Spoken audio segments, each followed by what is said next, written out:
Assalamualaikum warahmatullahi wabarakatuh. Kembali lagi di Sniper Podcast.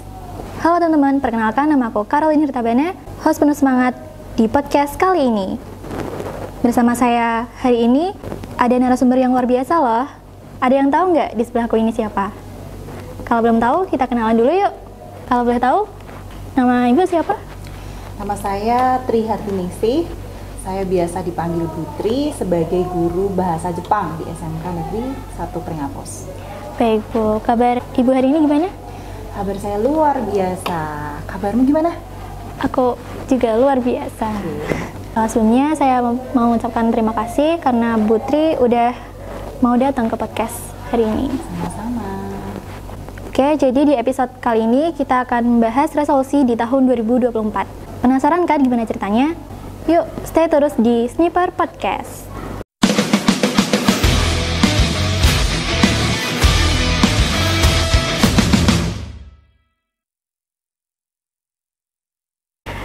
Apa resolusi Ibu sebagai guru untuk tahun 2024?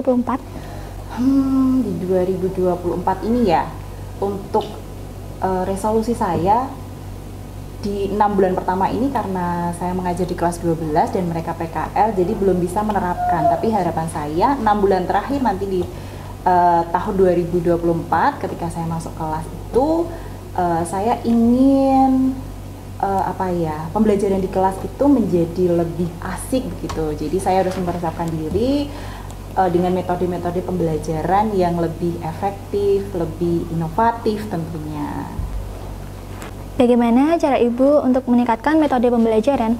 Oke, salah satunya berarti saya harus sering mengikuti pelatihan terkait dengan metode-metode pembelajaran yang lebih interaktif gitu. Kalau di musyawarah guru bahasa Jepang itu setiap kali pertemuan kami selalu sharing. Jadi bagaimana di sekolah A itu guru bahasa Jepang mengajar dengan asik, kemudian sekolah B, sekolah C itu akan selalu berbeda. Nah dari situ seringnya dari diskusi kami itu kami menemukan, oh iya kita coba diaplikasikan di sekolah saya seperti apa. Nah itu metode-metode pembelajaran di sekolah lain yang dirasa berhasil itu bisa diterapkan di sini mungkin nanti, salah satunya itu sih.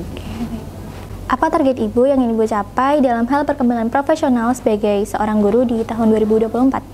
Ya profesional ya di 2024 ya, karena saya sebagai guru bahasa Jepang otomatis saya ingin meningkatkan kemampuan bahasa Jepang saya.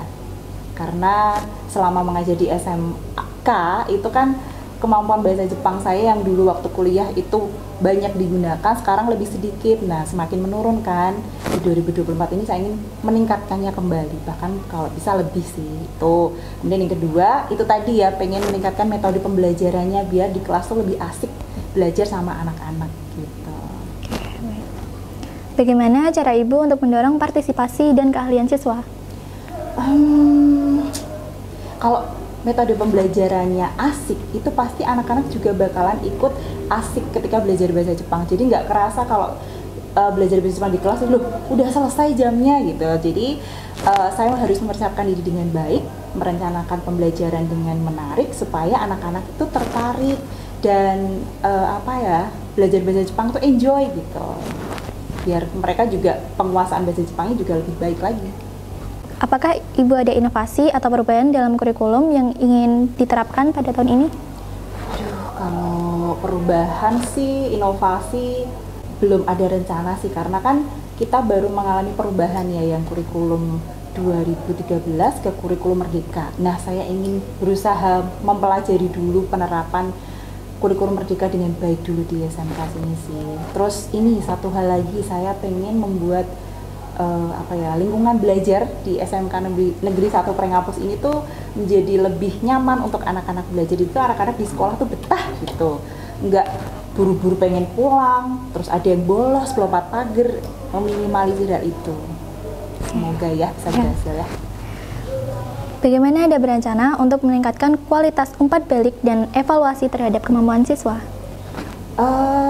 Kalau biasanya di pembelajaran bahasa Jepang itu ketika mereka ada tugas yang harus dikerjakan, baik itu melalui tulisan atau melalui ini, saya selalu memberikan, kalau online gitu ya harus dikumpulkan, saya memberikan komentar di sana tugasnya seperti apa, ini kreatif, perlu ditingkatkan di bagian ini. Biasanya umpan baliknya seperti itu. Jadi mereka akan lebih, oh iya ya, berarti aku harus meningkatkan di bagian ininya nih. Mungkin pas waktu perkenalan dalam bahasa Jepang, oh saya kurang di bagian penutupnya mungkin gitu. Atau kalau biasanya secara tertulis itu saya memberikan stempel. Di stempel itu ada komentar-komentar biasanya dalam bahasa Jepang yang pasti ya. Jadi mereka akan lebih semangat untuk mendapatkan stempel itu biasanya sih. Bagaimana Ibu berencana untuk memotivasi dan menginspirasi siswa dalam pembelajaran pada tahun ini? Biar mereka termotivasi ya, yaitu tadi pengen menciptakan suasana belajar yang positif di sekolah ini, biar anak-anak tadi itu nyaman untuk belajar, betah di sekolah. Jadi kualitas pembelajaran di sekolah itu bisa meningkat gitu sih. Apakah Ibu ada program kegiatan kelas yang ingin dikembangkan? Kegiatan kelas ya, selain bahasa Jepang ya, belajar bahasa Jepang di kelas, saya tuh harapannya mereka juga, para siswa itu bisa mengikuti lomba bahasa Jepang di luar sekolah, supaya mereka itu bisa punya komunitas yang lain, ketemu komunitas sesama pembelajar bahasa Jepang di luar sekolah, dan bisa meningkatkan kemampuan bahasa Jepang, terutama karena kan ketika lomba mereka belajarnya harus ekstra. Dan harapan saya juga bisa membuka peluang ketika mereka lulus, siapa tahu mereka bisa mendapatkan pekerjaan yang kaitannya dengan bahasa Jepang gitu ya, bekerja di Jepang mungkin, atau ketika mereka menang lomba nih, kan dapat sertifikat tuh juara 1, 2, 3 begitu. Itu tuh akan mendapatkan apresiasi ketika mereka akan melanjutkan kuliah gitu, menambah poin gitu. Apa langkah-langkah Ibu yang akan Ibu ambil untuk meningkatkan hubungan yang lebih kuat antara sekolah dan orang tua siswa pada tahun ini?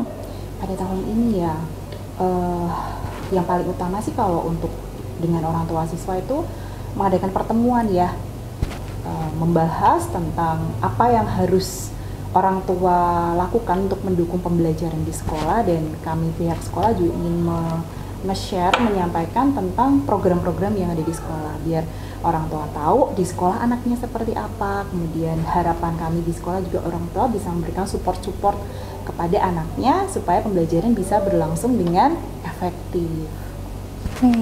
Jadi begitu ya teman-teman. Terima kasih buat yang telah bergabung di episode kali ini. Semoga tips dan pandangan dari Putri dapat memberikan motivasi untuk meraih resolusi di tahun 2024. Semakin banyak orang mendapatkan inspirasi yang sama. Terima kasih. Wassalamualaikum warahmatullahi wabarakatuh.